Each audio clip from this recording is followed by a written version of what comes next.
buenas tardes, bienvenidos y bienvenidas. Hoy vamos a hablar intensamente de democracia, de qué podemos hacer por la democracia. Y tenemos que empezar por nosotros aquí en el canal Extra, hablando de este tema.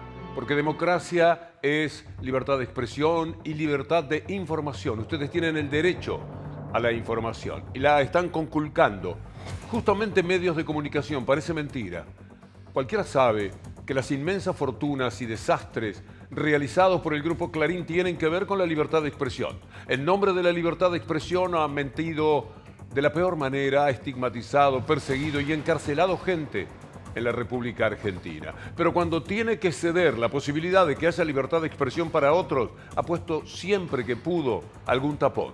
Y ahora, como nunca se da, lo realiza ese acto contra este canal, contra Extra, y particularmente contra esta persona, aunque no quiero autorreferenciarme, casi que no hay más remedio, porque también se trata de eso, de impedir que una determinada persona tenga la posibilidad de expresar sus ideas, y consecuentemente también lo están haciendo con un canal.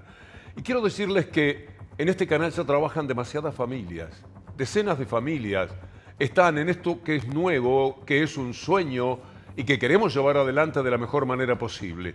Aquí hay jóvenes que son editores, productores, todo lo que el mundo de la televisión necesita. ¿Qué pasa con el trabajo de ellos si no se puede desarrollar de la mejor manera? ¿Y quién lo está impidiendo? El Grupo Clarín, Cablevisión, impidiendo que nosotros estemos, como por ejemplo, ya estamos en Telecentro, en el Canal 22, que no estemos en Cablevisión, coartando la posibilidad de expresarnos. Hoy hubo una audiencia, le quiero contar lo que pasó en la audiencia, en la cual Clarín una vez más ratificó que no va a permitir que nosotros estemos en Cablevisión. El grupo asistió a una audiencia ante el juez federal de Pehuajó por la medida cautelar que los obliga a subir el canal Extra y manifestaron que no están dispuestos a cumplir. Eso dijeron de cara a la ley, con el fallo judicial en clara violación a la libertad de expresión. Algo más, el ENACOM también participó en la audiencia en calidad de consultor del juez y ratificó la obligatoriedad de la incorporación de Extra a todas las grillas, incluyendo, por supuesto, Flow. Algo más que les queremos contar de la audiencia.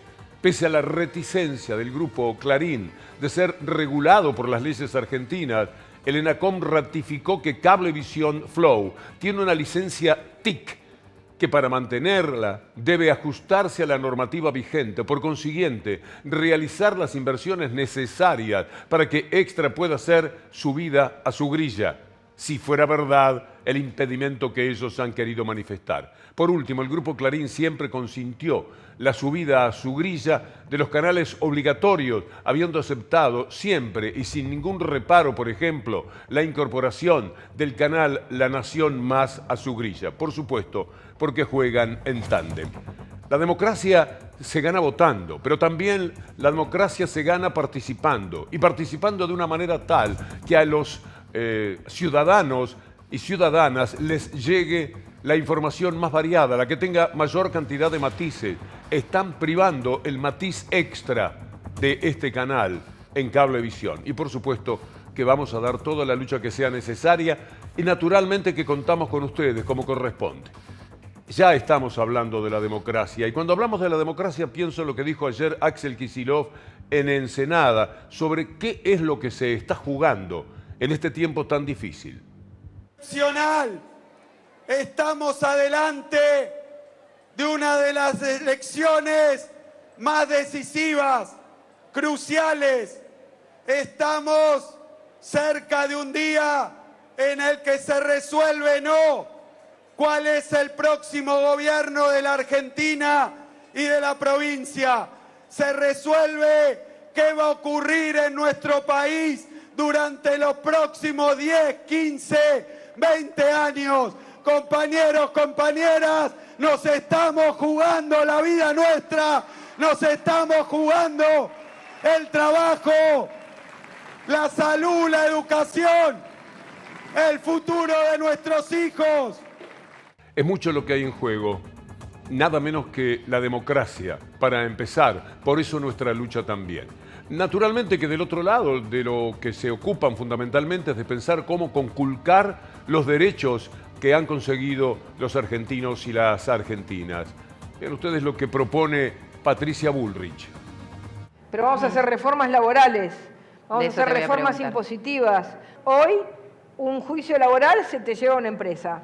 Entonces estamos trabajando para desarmar todo el sistema de judicialización y un modelo en el que exista una relación con un tope para las indemnizaciones, por ejemplo, como tiene Uruguay. 6 años es lo que nosotros creemos que es lo fundamental para pagar en la lógica de una indemnización. Terminar con las leyes del 75, terminar con todo este sistema vetusto y terminar con el poder de una negociación teniendo esta ultraactividad como si fuera un mecanismo que te impide poder modernizar los convenios colectivos de trabajo y vamos a ir para adelante.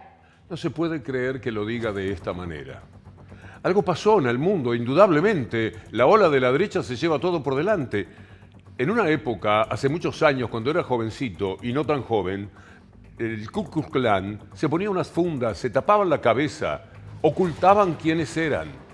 La gente de la derecha no reconocía mucho ser de derecha. Por el contrario, decía, no, yo no soy de derecha, soy de centro, en todo caso. Porque sabían que la derecha era algo cruel, inhumano, era como desacreditarse, reconocer que se ocupaba el mundo de la derecha. Ahora no tiene ningún problema. Ahora Bullrich dice lo que dice pensando en que eso es bueno para ganar las elecciones. Se está hablando de quitarle a los trabajadores todos los derechos. Por ejemplo, el derecho a la indemnización. Terminar con eso es someter a la indignidad mayor a cada uno de los laburantes de la República Argentina. Pero lo dicen. En consecuencia, algo ha sucedido. Y Larreta va más allá todavía. Larreta también contra el pueblo quiere volver a algo que sea antecedente, anticipado, anterior a 1945. Aunque a ustedes les parezca que es una locura, esto es lo que dice Larreta. Quiere una Argentina preperonista. Una Argentina sin derechos, sin derecho a huelga, sin derecho a las vacaciones, sin derecho al aguinaldo, sin derecho a nada. Trabajar y no protestar demasiado porque si no, palo. Es una cosa que no puede entenderse. No obstante, en medio de esta perplejidad que sentimos, ellos están llevando adelante campañas como esta. Pero por eso, o sea, en vez de ser Europa, seamos la Argentina que fue. Bueno, la Argentina del 45, de la primera mitad del siglo pasado. Mi hijo el doctor, claro, ¿no? El progreso, donde el estudiar, el esforzarse no tenía sé qué nos pasó, pero era eso, Fabi, pudimos hacer. Es lo que dice Agustín Rossi. Lo que quieren es volver a una Argentina preperonista. Indudablemente, lo que sucedía antes del peronismo era no tener los derechos y sobre todo un gran robo. El gran robo de los sectores que se quedaban siendo la élite dominante con el 70% de la renta del país. El 30% se lo dejaban al 70% restante. Es increíble, pero lo hacían. Esto cambia en 1945, de ahí el enojo. En 1955 el país era 50-50. Luego, rápidamente, tras la revolución fusiladora, lo que pasó fue el retorno poco a poco al 30% de ellos quedándose con el 70% de la renta nacional. Es decir, los números más injustos y más crueles que uno pueda concebir. Bueno, en eso estaban. Y Agustín Rossi dice que no es posible que otra vez estén buscando una Argentina preperonista. El deseo de vivir en una Argentina preperonista y una Argentina sin sindicatos. Acuérdense lo que dijo Macri cuando fue a Qatar. Dice, acá todo funciona bien porque no hay sindicatos. Bueno, entonces de esto es lo que se trata. Bueno, por eso yo le digo a todos y sobre todo a los chicos, y les decía a esos chicos que muchos tenían 20 años, 25 años, la hora de defender los derechos es ahora. Porque si están en juego tus derechos, la hora de defenderlos es ahora con el voto. Por ejemplo, van contra la sindicalización. ¿Qué es eso de los sindicatos? ¿Qué son los colectivos de los obreros luchando codo a codo por sus derechos? Que vengan de a uno. Cada uno de nosotros pierde cuando se tiene que reunir con el patrón. Se siente indefenso, le hacen cualquier cosa, lo dibujan. Pero si vamos todos juntos, la situación es distinta. Históricamente, casi que estoy explicando algo de perogrullo, pero no obstante, es necesario. Porque hay que entender qué es lo que dice Jorge Macri. Jorge Macri ya está contra los sindicatos, ya quiere pelearse con la gente del subte, que tienen toda la razón del mundo. Hasta en las películas norteamericanas se habla del asbesto provocando muerte. Pero a ellos no les importa y no tienen razón los sindicalistas que luchan nada menos que por la salud. Y después discutir a nivel judicial la validez de la personería jurídica sindical cuando viven incumpliendo la ley de cómo se llega a un paro, cuáles son todas las instancias previas que tiene que haber para un paro. O sea, ¿pedirías que saquen la personería los metrodelegados? Yo creo que hay que discutirlo en la justicia. La justicia tiene que evaluar seriamente si están cumpliendo con su rol o no, porque hoy afectaron en la franja horaria esta alrededor de 120.000 personas viajan en esta franja horaria. Además, paran todas las líneas que ni siquiera tienen ni han tenido ningún resabio de asbesto. Lo que nos quiere decir es que el responsable es el trabajador que no quiere hacerlo con asbesto en su cuerpo, y no el Estado que determina ese hecho tan cruel. La responsabilidad quiere Jorge Macri que la asuman los trabajadores. Vamos a hablar con alguien, a escuchar, mejor dicho, una nota realizada por el Canal Extra con una persona, un trabajador que tiene asbesto. Sí, estoy contaminado por la fibra de asbesto y en la primera de sus afecciones, que es una neumoconiosis. ¿Cómo te enteraste de que estabas contaminado? Bueno, mediante un trabajo del sindicato, poniéndose en contacto con trabajadores del Metro de Madrid, logramos corroborar que formaciones compradas por el gobierno de Macri al Metro de Madrid tenían componentes con asbesto, y en Madrid ya había personas afectadas.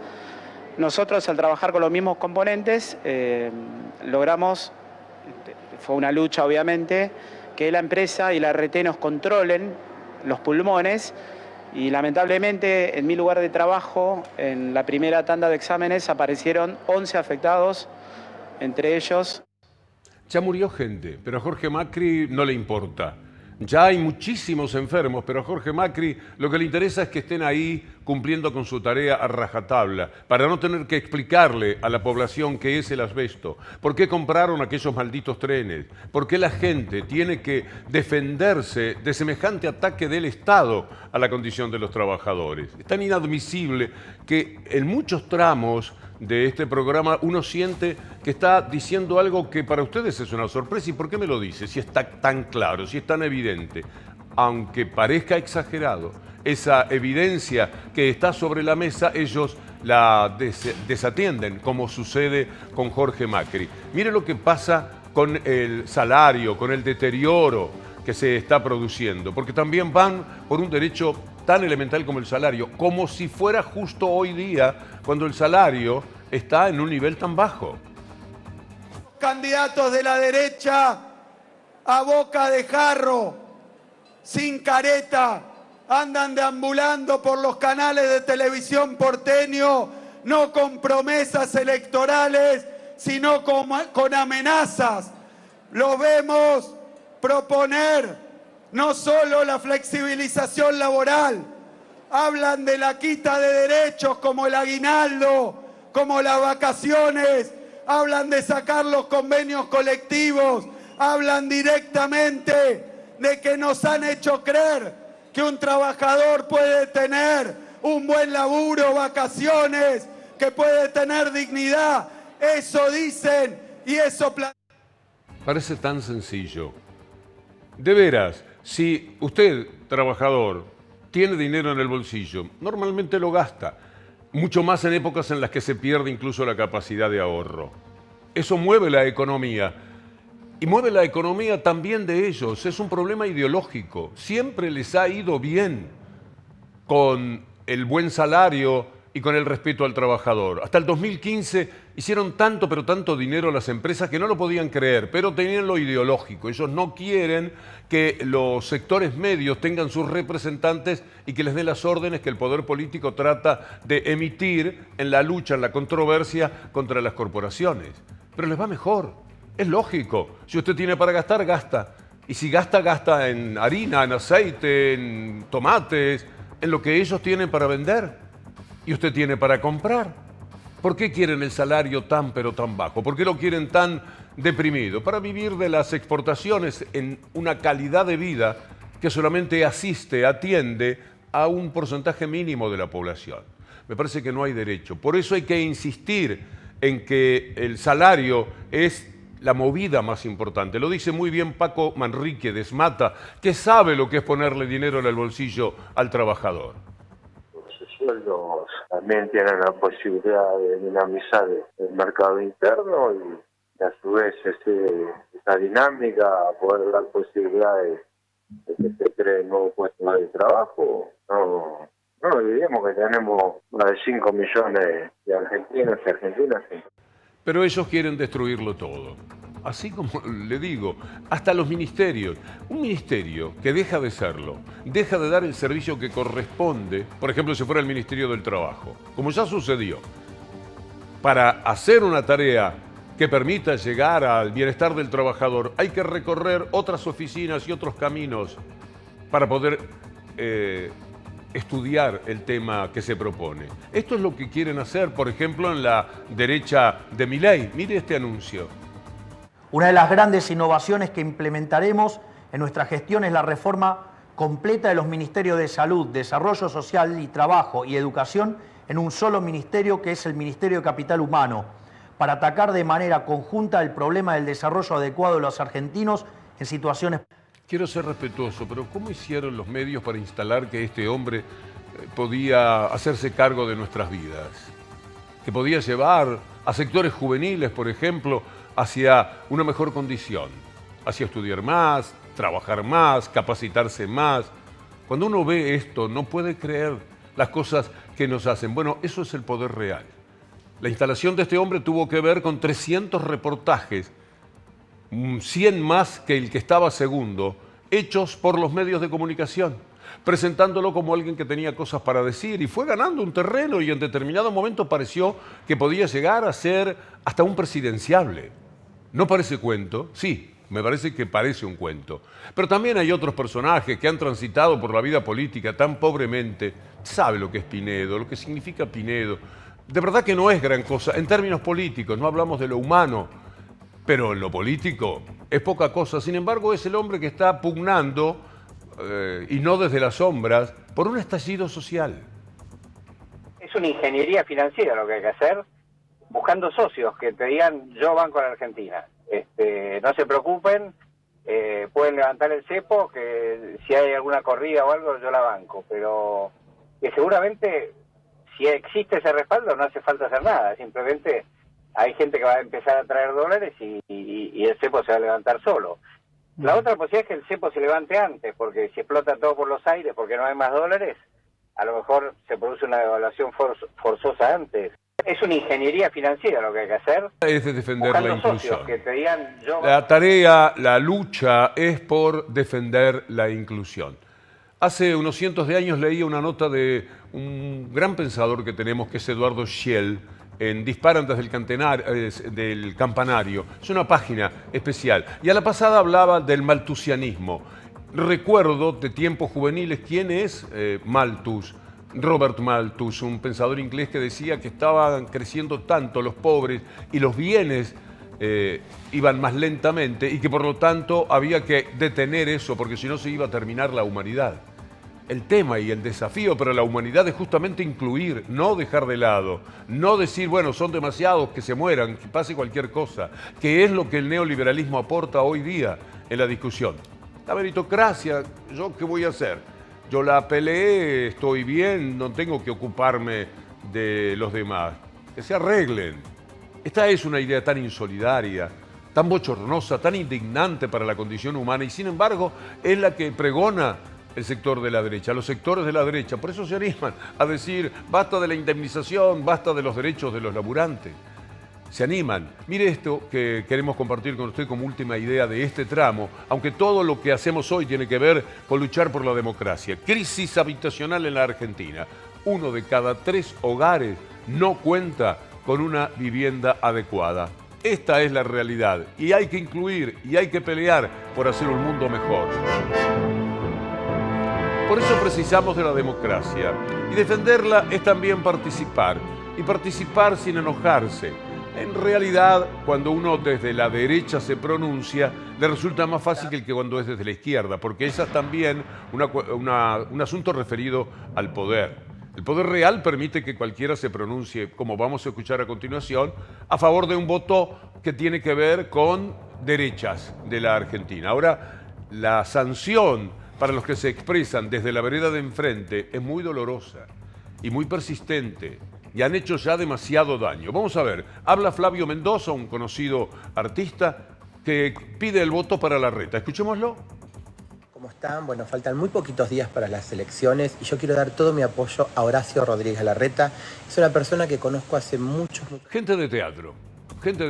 Vienen a pronunciarse en favor, en este caso, de Rodríguez Larreta.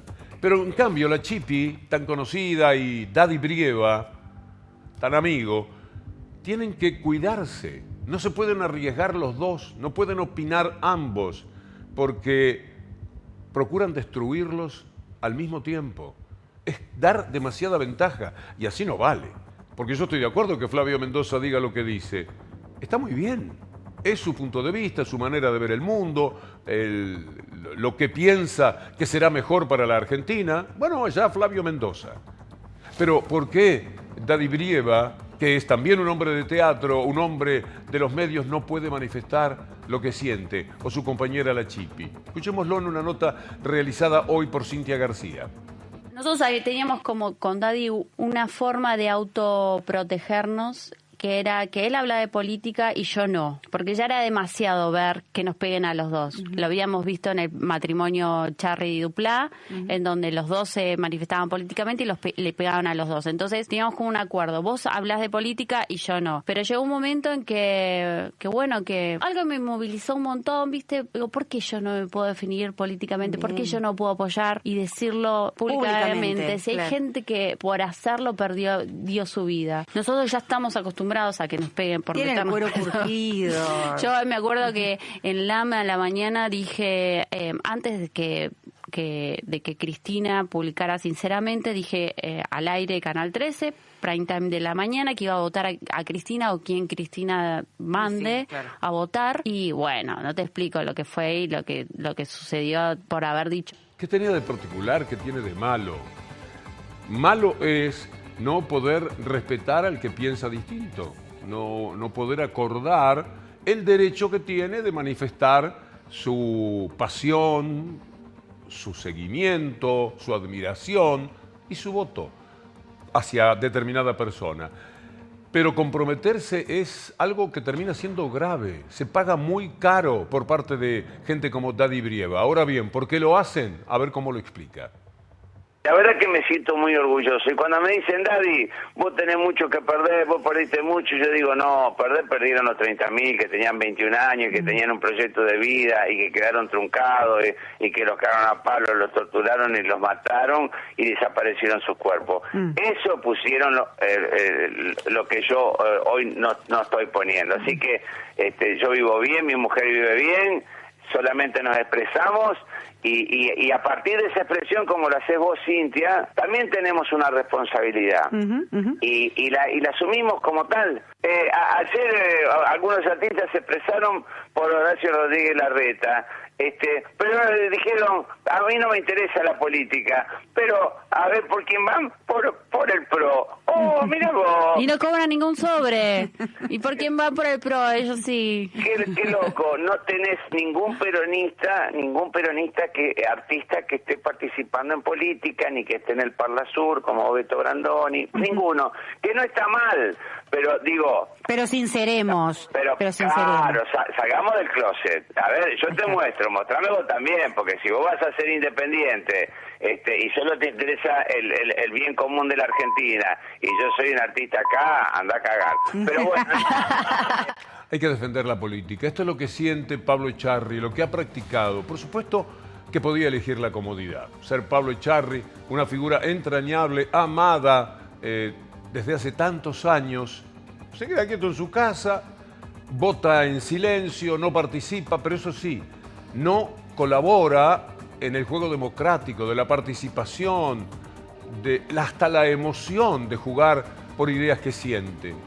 Se mete en la indiferencia, yo vivo bien y allá los demás, que se arreglen como puedan, yo no le voy a cambiar la vida a nadie, puedo decir. Y sin embargo, quiere estar, quiere participar, quiere jugar, sin sacar ninguna ventaja, por el contrario, dando muchas ventajas, porque cada uno de ellos lo paga, aunque no lo digan, aunque no lo reconozcan, en la cobertura que tienen para sus espectáculos, no salen, no aparecen, aparecen mucho menos, o en la taquilla de gente que decide no ir a verlos porque como piensa distinto. Esto es una barbaridad, pero ocurre en la Argentina. Por eso hay que valorizar la valentía de los que, pudiendo estar muy cómodos, como Pablo Echarri, deciden jugarse por la democracia. Pero el proyecto es el mismo. El proyecto es el desarrollo del país, es la independencia económica, es la soberanía política y es la justicia social, de la forma en que el peronismo la puede hacer de acá en adelante. Por eso estamos todos militando los de Sergio Massa y sabemos definitivamente y debemos saber. Y después de esta charla nos tenemos que ir más claros y más seguros aún de que es nuestro conductor. Y tenemos que esperar de él, esperar de él y obligarlo a que también vaya por lo que donde los que vivimos el kirchnerismo y vivimos el ajuste de derechos y vivimos la reestatización o la recuperación de empresas que habían sido mal vendidas y vaciadas, debemos exigirle a que camine con esos requisitos. Los artistas tienen una sensibilidad muy especial y además están muy cerca del pueblo y le agradecen al pueblo porque son justamente sus seguidores los que han permitido su destaque, su renombre, su condición económica. Hay que devolverle a la gente. Esto piensan muchos. Miren, en Estados Unidos es lo más común que la gente de la política opine. Yo admiro a Barbra Streisand 1000 veces, una porque es una genia y 999 veces porque es una genia que se comprometió. Y George Clooney, que con tantas cosas para envidiarle, envidio 999 que tienen que ver con su compromiso. Y no me gusta Clint Eastwood, o me gusta menos porque es un hombre muy de la derecha, un hombre de la sociedad del rifle, como era Charlton Heston. Ellos están a favor de las armas, piensan por la derecha del mundo. Hasta eso se determina. Las simpatías que generan unos y otros en todos los sitios del mundo, donde hay un artista sensible, alguien que se quiere comprometer, alguien que no dice yo como todos los días y punto, y esa es mi vida, a mí me parece insuficiente, no da el paso que dan estos artistas, los nuestros y estos que he mencionado de Estados Unidos, que son muchísimos más. Susan Sarandon, que es una mujer más admirable. Están absolutamente hechos y hechas. No precisan nada, viven en unas mansiones, viven fantástico, pero al mismo tiempo se comprometen con un mundo al que ven un tanto desigual y juegan de la manera que conocemos. Y también es probable que tengan que pagar un precio, no tan alto como el tristísimo precio que hay que pagar en la Argentina. Axel Kicillof y los intelectuales. Hoy ha sido un día que los artistas han manifestado de diferentes lugares su apoyo al gobernador. Eso tiene que ver con un gobierno, con un gobernador que invierte en la cultura, que pone a la cultura en el centro, la articulación con muchas otras políticas. Siempre la cultura era algo que venía después o no estaba para algunos gobiernos. Que esto sea así para nuestro gobierno, bueno, tiene la respuesta que tiene. Hoy estuvimos acá para un poco compartir con quienes fueron protagonistas. Han venido de varios municipios, pero han venido también figuras de la cultura, del arte, del espectáculo, a acompañar una etapa que nos llena de alegría, pero que nos deja con muchísimos desafíos para adelante. Me llena de orgullo lo que se ha hecho, la recuperación que se está haciendo de nuestro patrimonio y además de los espacios vinculados con la difusión en el terreno también del teatro, de la danza, de la música, del tango, con las murgas, que también es cultura popular para el sector. Es importantísimo y cuando encuentran un oído, sobre todo programas, respuestas, políticas de Estado, y cambia todo. No tengo imágenes todavía, pero Miriam Bregman también estuvo con intelectuales. Veamos la noticia por lo menos, porque esta admirada política también encontró, y como corresponde, el apoyo de feministas, de intelectuales, de artistas, que siguen su destacada trayectoria, que creen en ella y que tratan de, estando al lado de Miriam Bregman, decirle a otra gente, miren, esto vale la pena, por algo lo estoy haciendo yo. Lo toma o lo deja, pero la participación es muy pero muy necesaria. Vamos a seguir hablando de la democracia, porque también defendemos a la democracia de esta manera, cuestionando al poder real. Y esto es algo que ya presentamos y que me parece invita a una reflexión constante de nuestro trabajo de ciudadano. Anoche pasó algo bastante interesante. En TN había una nota con Axel Kicillof, que hoy se ha convertido en más protagonista del programa por lo que se advierte de nuestro recorrido. Y le preguntan, como siempre, a cada político por el doble comando, la posibilidad de que Axel Kicillof desde atrás lo esté manejando Cristina Fernández de Kirchner. Y Kicillof hizo una reflexión que me parece que tiene un poco de gracia y mucho también de verdad, y que es bueno que los periodistas tomemos nota. ¿Es más cercano que usted? ¿A Cristina?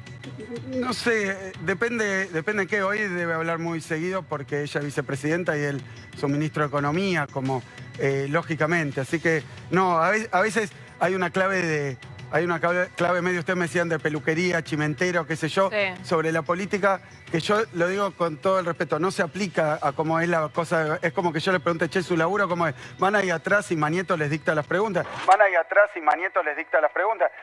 Y no es la verdad así. que no. No. Nos tenemos que ir. ¿Verdad? Consecuencia. Sí, por supuesto, la verdad que no es fácil, no hay consecuencias. En realidad no sucede eso porque Manieto no necesita decir qué es lo que quiere que pregunten. Se sabe perfectamente cuál es la idea de un canal que quiere destruir la democracia, de un diario que quiere quedarse con todo y que como único caso en el mundo entero se robó las comunicaciones, se robó el fútbol, se robó Telecom. Esto no sucede en ninguna parte del mundo. ¿Podrían los periodistas preguntar? No. Manieto no necesita decírselos. Y tampoco Cristina Fernández necesita decirle a Kicillof cuáles son sus ideas, porque las conoce muy bien. Porque Kicillof es un notable, un tenaz, un persistente defensor de esas ideas. Ha sido lo más leal que se puede ser con quien es la jefa política del movimiento que él respeta. Y siendo como es, ha construido el lugar posiblemente de mayor pureza política que se tenga hoy día en la República Argentina. Alguien inobjetable, no tienen por dónde entrarle, no tienen con qué darle a Axel Kicillof. Y encima está haciendo una gestión que podría ungirlo nuevamente como gobernador de la provincia de Buenos Aires. Pero la pelea es grande, los medios de comunicación acechan todo el tiempo. ¿A quiénes? La mayoría de los medios que atienden al 95% del poder real van contra este gobierno y lo que no ha podido ser este gobierno, contra todo lo que signifique algo popular y nacional.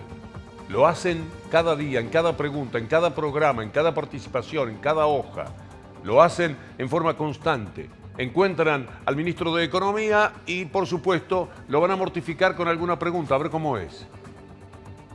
74 pesos hoy, Sergio. Vino la sequía, sí, y digamos, en términos de impacto en... ¿Cuál es el impacto, ministro? No sé, ustedes lo trajeron el tema, díganme ustedes cuál es el impacto. ¿Cuál es el impacto en la economía diaria? El impacto en la economía diaria para todos los que producen y trabajan, que usan dólares oficiales, en realidad es neutro. Acá lo que hay es impacto para los que están especulando. Se maneja con el dólar blue, Sergio, y la inflación está a 140%. No, primero no está a 140, cierra 116.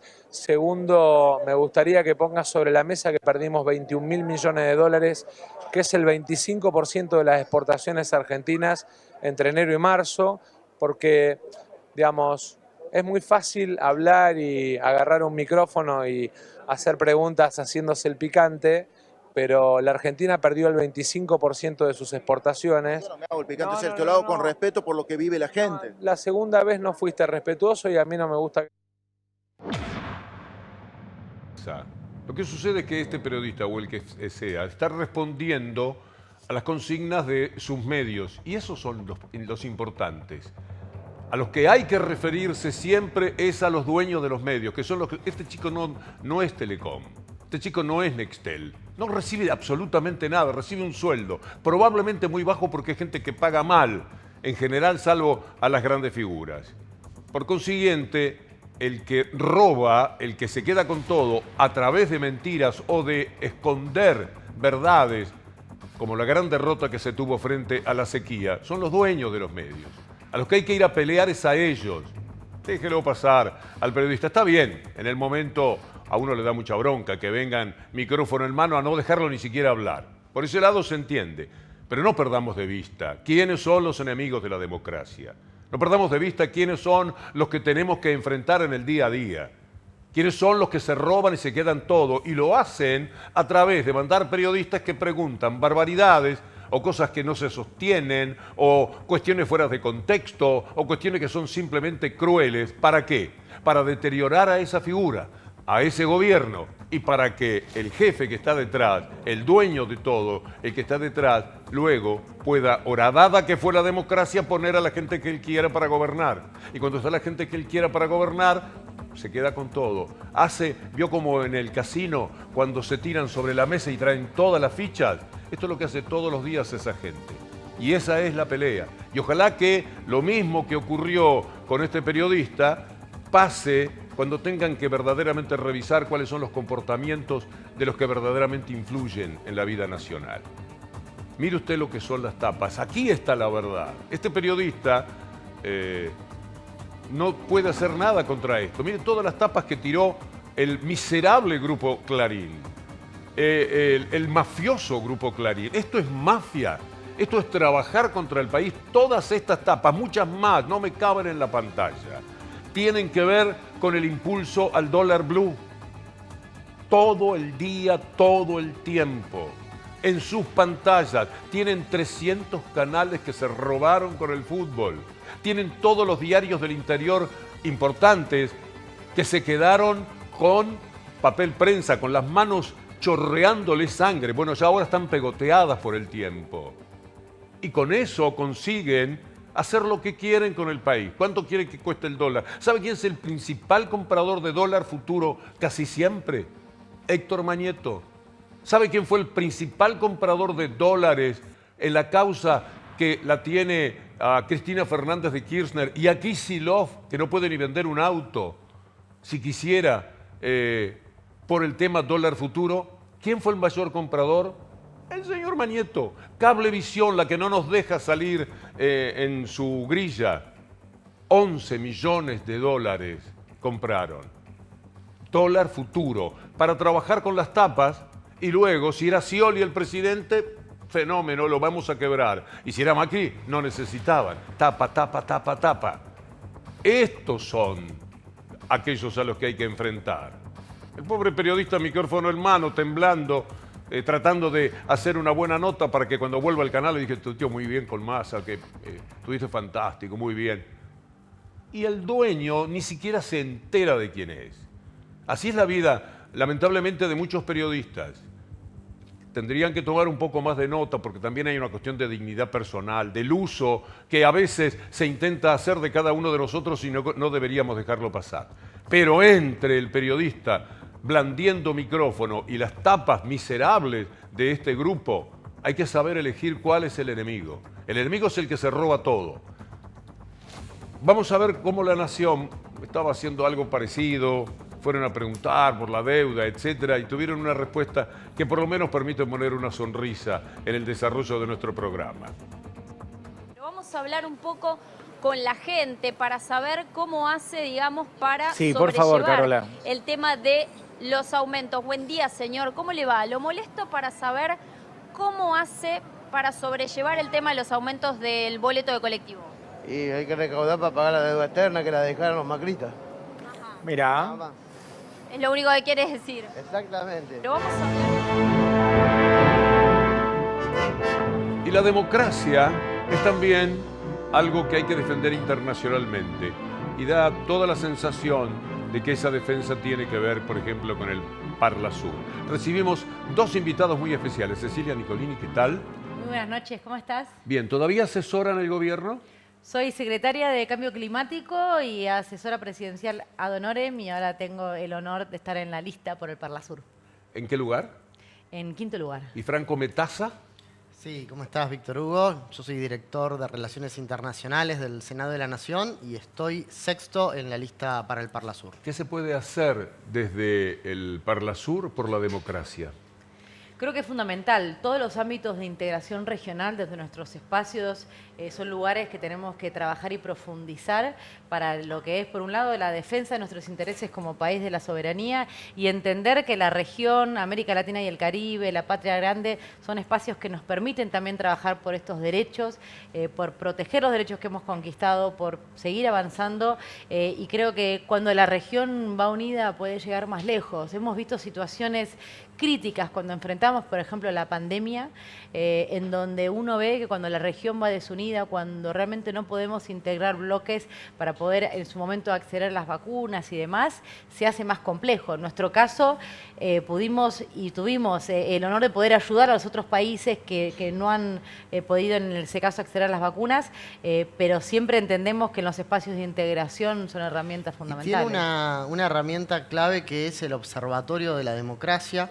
El Parlasur tiene misiones de observación en las elecciones que son claves, que son muy buenas y que han tenido resultados muy fidedignos a la luz de los acontecimientos, por ejemplo, en Bolivia. Entonces, el empujón que se puede dar a la democracia es muy grande. Es una tarea demasiado legislativa.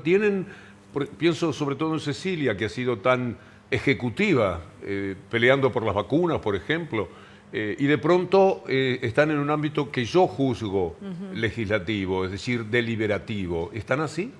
Es un ámbito deliberativo, pero me parece que en estos espacios se puede hacer mucha política de la buena que nos permita avanzar. Si tenemos como ejemplo el Parlamento Europeo, que durante décadas y décadas trabajando por construir ese espacio y que toman ahora también decisiones vinculantes que son fundamentales y que pueden negociar a nivel internacional como bloque y darles en eso una ventaja comparativa en virtud de los otros países, creo que son espacios en donde se puede trabajar mucho, se pueden alcanzar resultados, pero tenemos que empezar, tenemos que visualizarlo y tenemos que comprometernos a ello. ¿Se ha fortalecido el Mercosur según la observación de ustedes o se ha debilitado en estos años? El Mercosur, como todo proceso de integración, es un proceso complejo que da pasos para adelante, da pasos para atrás, tiene tensiones, tiene distensiones y en ese sentido estamos caminando.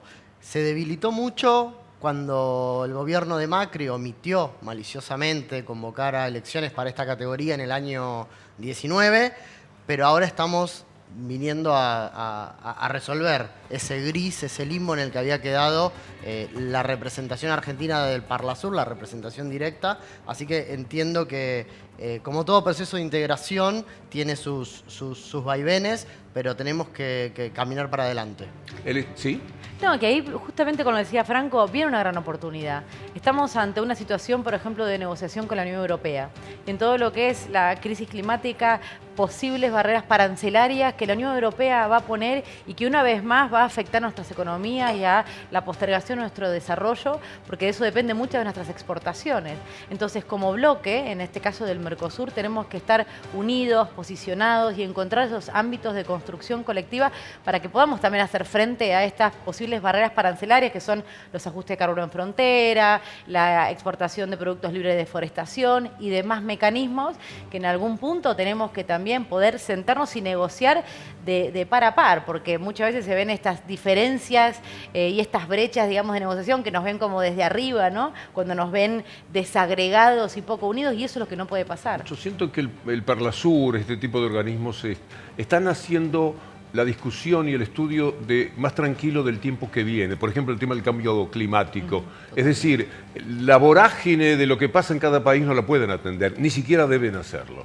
Pero en cambio, la mirada hacia el futuro, la manera de penetrar en ese futuro siempre tan incierto, me parece que es valiosísima. Totalmente. Además estamos viviendo un mundo de grandes potencias y de bloques geopolíticos. Hoy un país solo no puede. Es clave insertarse en el mundo desde un bloque, y el Mercosur tiene 20 años de trayectoria, más de 20 años de trayectoria, y un anclaje institucional muy fuerte. Entonces es una herramienta clave para poder tener esa inserción en el mundo que necesitamos. Cecilia, qué interesante aquella etapa de la compra de las vacunas. Debe haber sido algo cuya excitación ya no podrás superar en tu vida, porque fue muy fuerte. Fue muy fuerte, recién te decía antes que recuerdo con mucho cariño, pero también mucha responsabilidad cuando relatabas el vuelo de la esperanza, aquel primer avión donde traíamos las primeras dosis para la Argentina, desde Moscú, desde Rusia. Fue un trabajo enorme, y justamente en ese trabajo nos damos cuenta de la importancia de trabajar por soluciones colectivas, que sean para toda la población, en el caso de Argentina, pero también en esa situación como nosotros trabajamos también con países como México, con Bolivia, con algunas provincias del norte, estados del norte de Brasil, porque en ese momento estaba Bolsonaro, que era un férreo opositor a la vacunación. Entonces, qué importante también es esta coordinación a nivel regional para poder dar solución a los problemas y a las grandes crisis que estamos viviendo. Notables que consiguieron en las negociaciones que Rusia un poco se desviara de ciertos compromisos locales que tenía. Hubo algo que Rusia hizo y no podía hacer, me parece. Sí, en algún punto, cada vez que nosotros traíamos vacunas a la Argentina, tenía que haber un decreto que firmara el gobierno ruso para autorizar esas vacunas, porque la Constitución le mandaba, claro, primero abastecer al mercado interno y recién exportar. Pero realmente el trabajo que hemos hecho con la Federación Rusa en la parte también científica, tecnológica y de validación, y después el acompañamiento a otros países, como fue México, que después firmó un contrato, como fue también Bolivia y demás países, creo que fue importante a la hora de generar esa confianza y poder tener una respuesta. El Parlasur es el lugar donde hizo nido un personaje tremendo para la Argentina de estos años, que es Pepín Rodríguez Simón. ¿Llegarán a tiempo para poder actuar en ese terreno? Mira, para poder expulsar a un miembro de la Cámara se necesita una mayoría calificada. La mayoría calificada implica la mitad más uno de la totalidad de la delegación, no de los presentes, de cada uno de los estados parte. Entonces es un número muy difícil de conseguir.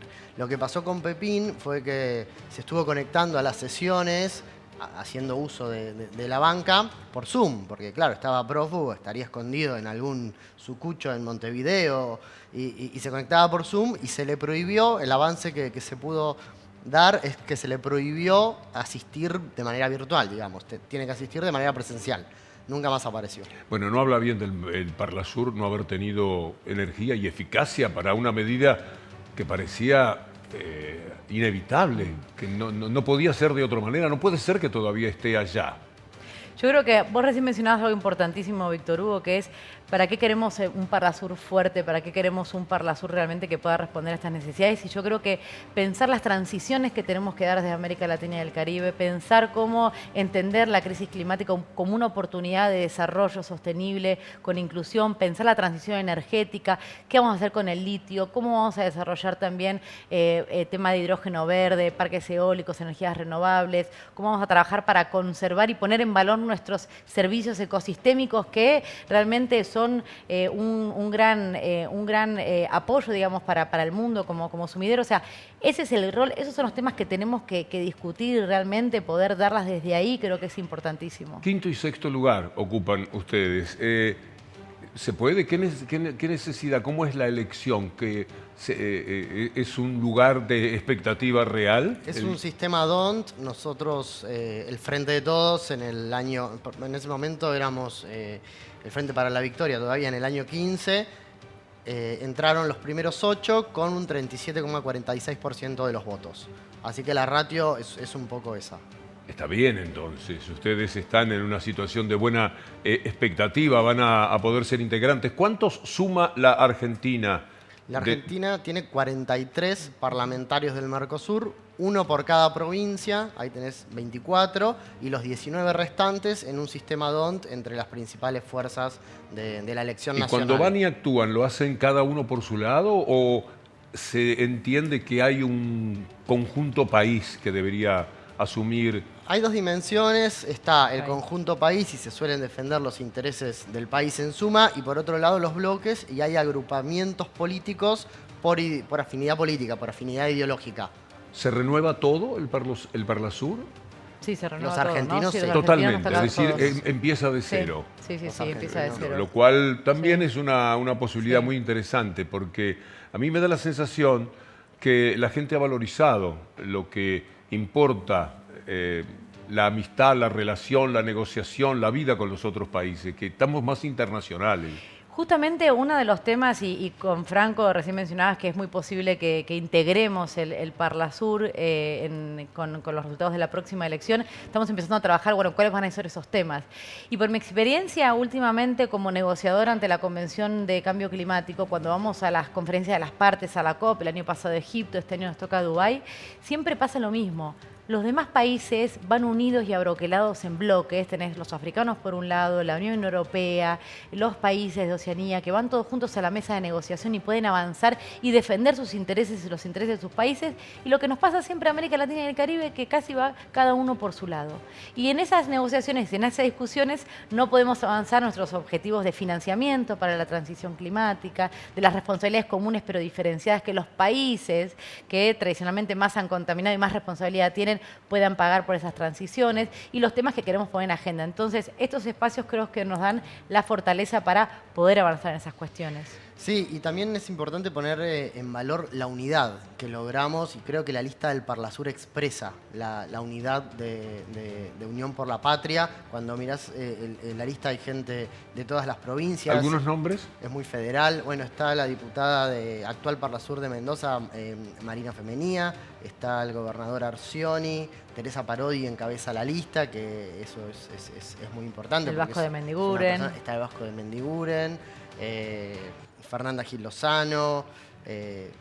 Hay equipo. Hay equipo y nos juntamos, discutimos, debatimos, incluso con diferencias, con debate muy interesante, pero con la idea de construir. ¿Hay que vivir en Montevideo?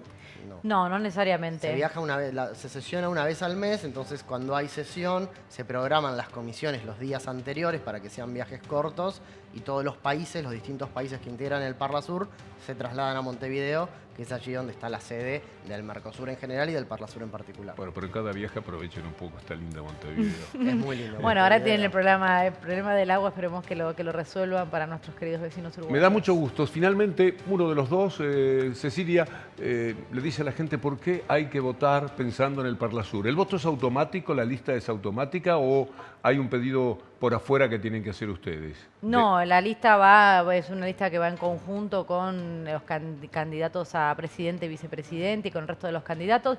Yo creo que es una gran oportunidad para la Argentina también, que viene liderando procesos de integración también, como la CELAC, como la UNASUR, en este caso también defendiendo el Mercosur. Estos espacios nos ayudan a poder avanzar en nuestra agenda de desarrollo, que sea con soberanía, que sea con justicia social, que sea con libertad también, y que nos pueda poner en un espacio, digamos, de negociación positiva para el país. Nos importa mucho el Observatorio de Medios de Comunicación.